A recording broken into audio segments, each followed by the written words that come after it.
उत्तराखंड मांगे भू कानून। उत्तराखंड की संस्कृति को बचाने के लिए, राज्य में पलायन पर रोक लगाने के लिए, उत्तराखंड को विकास की राह में आगे बढ़ाने के लिए एक सख्त भू कानून जरूरी है।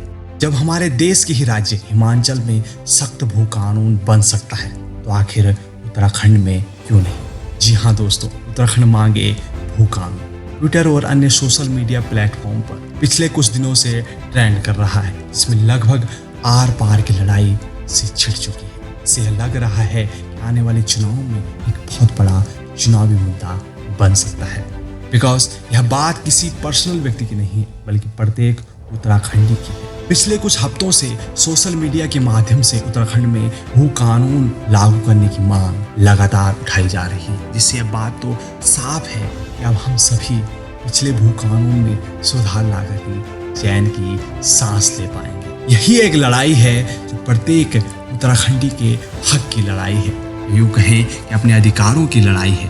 अब साथियों, सवाल ये है कि आखिर ऐसा क्या हो गया उत्तराखंड में सख्त भू कानून लाने की आवश्यकता आन पड़ी। 9 नवंबर 2000 को उत्तराखंड राज्य के गठन के पश्चात 2002 तक अन्य राज्यों के लोग उत्तराखंड में सिर्फ 500 वर्ग मीटर तक जमीन खरीद सकते थे। 2007 में सीमा 250 वर्ग मीटर कर दी गई। इसके पश्चात 6 अक्टूबर 2018 में सरकार द्वारा नया अध्यादेश लाया गया। इसके मुताबिक उत्तर प्रदेश जमींदारी विकास एवं भूमि सुधार अधिनियम 1950 में संशोधन का विधेयक पारित किया गया। इसमें धारा 143 का धारा 154(2) जोड़ी गई, यानी पहाड़ों में भूमि खरीद की अधिकतम सीमा ही समाप्त कर दी। आप यूँ समझ सकते हैं, उत्तराखंड में जमीन खरीद की अब कोई सीमा ही नहीं, अर्थात यह जमीन देश का कोई भी नागरिक आसानी से खरीद सकता है और यहाँ अपना अधिकार कर सकता है।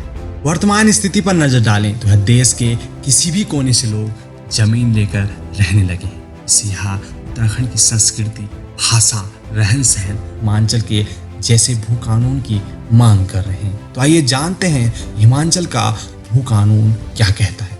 हिमाचल के मुकाबले में उत्तराखंड का भू कानून बहुत ही लचीला है। 1972 में हिमाचल में एक सख्त कानून बनाया गया। इस कानून के अंतर्गत बाहर के लोग, अधिक पैसे वाले लोग हिमाचल में जमीन नहीं खरीद सकते। दरअसल हिमाचल के लोग उस समय इतने संपन्न नहीं हुआ करते थे, इसलिए सरकार को डर था कहीं हिमाचल के लोग बाहरी लोगों को अपनी जमीन न बेच दें। जाहिर सी बात थी कि वो भूमिहीन हो जाते।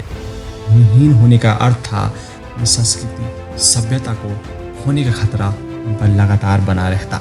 हिमाचल के प्रथम मुख्यमंत्री और हिमाचल के निर्माता डॉक्टर यशवंत सिंह परमार ये कानून लेकर आए थे, लैंड रिफॉर्म एक्ट। 1972 में प्रावधान के तहत एक्ट के 11वें अध्याय में control on transfer of land में धारा 118 के तहत हिमाचल में कृषि भूमि नहीं खरीदी जा सकती। गैर हिमाचली नागरिक को यहाँ जमीन खरीदने की इजाजत नहीं है। हाँ, कमर्शियल यूज के लिए आप जमीन किराए पर ले सकते हैं।